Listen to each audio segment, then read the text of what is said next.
Welcome to Massive Beers. My name is Matt, and we do the beer stuff here, even with a little bit of a clogged up schnauzer.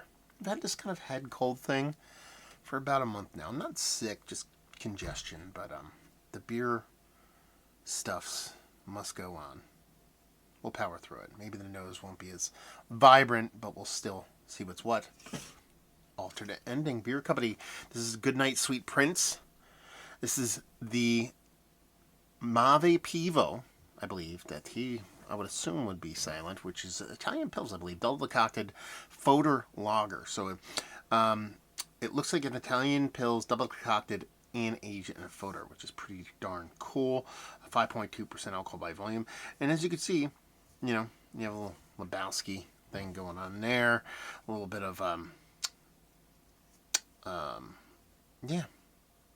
movie-based stuff. I did not know this. So this comes actually directly from Alternate Ending. They actually sent this off, and I was like, oh, a lot of movie-themed stuff. That's pretty cool.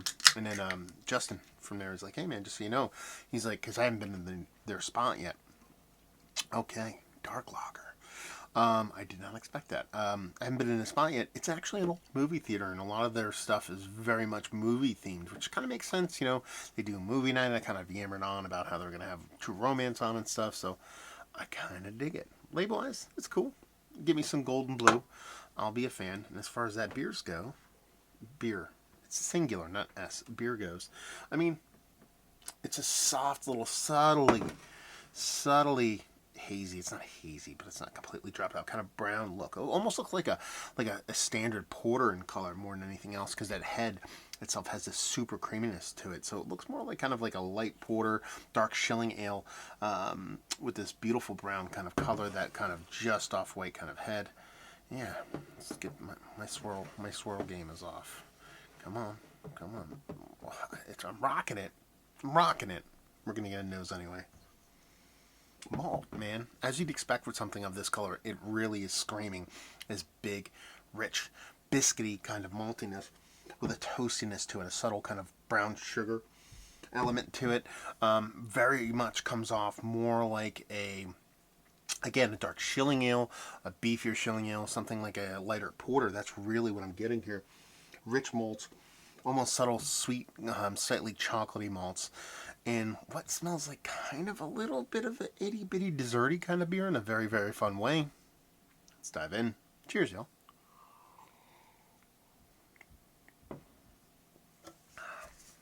Ooh, okay.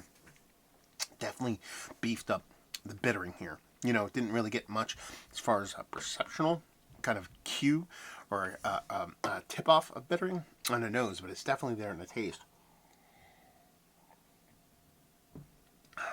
Rather aggressive, bolder than what you typically expect from like a Czech Pils or even like an Italian Pils. Has this nice pop of bitterness to it, and then it's backed up with that nice, rich kind of bready. I keep going like a bready, kind of slightly toasty maltiness here that doesn't necessarily get to that kind of porter level.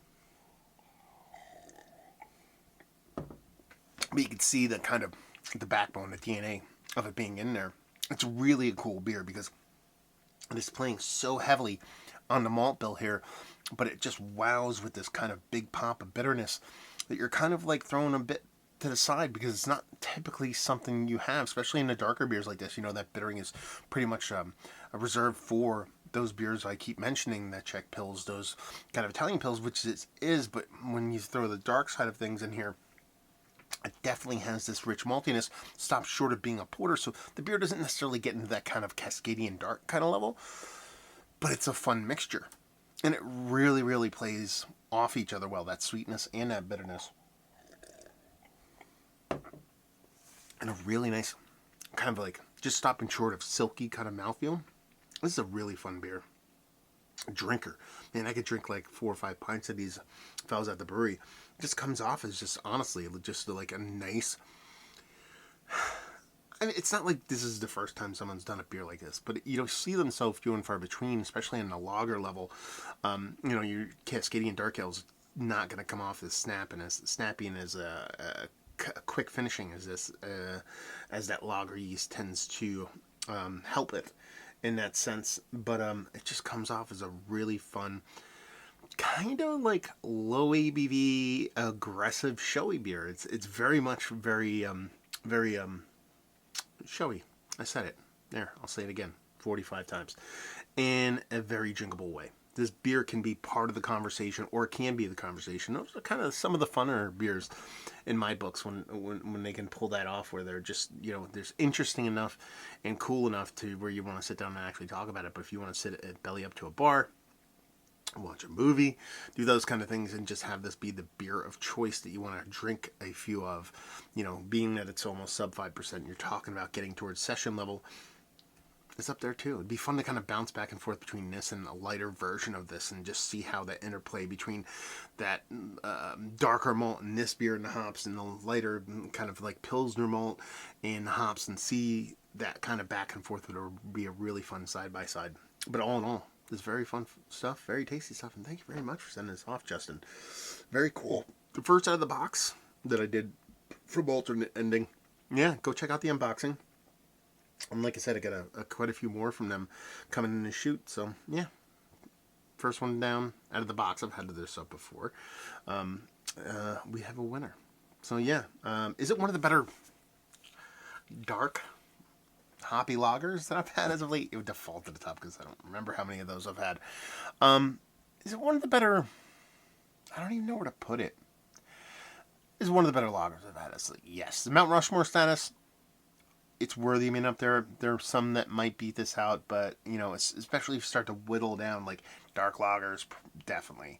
Lagers in general, worthy. Is it? I don't know. I'm going to have to go back and review. I'm not going to do that, but tasty nonetheless. I'm really curious. Their price point on the stuff that I've had for them has usually been pretty reasonable, so I don't know how much they cost off cuff, but I'm sure you can check it out on their website. I'll leave you with... If you like what we like this, if you like a nice, bold, kind of, hoppier lager, again, your Czechs, your Italians, stuff like that, you want the malt to be a little bit roasty, a little bit toasty, a nice breadiness, brings something a little bit different to the table. This is definitely going to be up the alley, or your alley. Let's put it that way. Anybody's alley who's into those kind of alleys. Words. There you go. So, reviewing the books. Hopefully you guys enjoyed. Hope we'll see you next time. Cheers, all.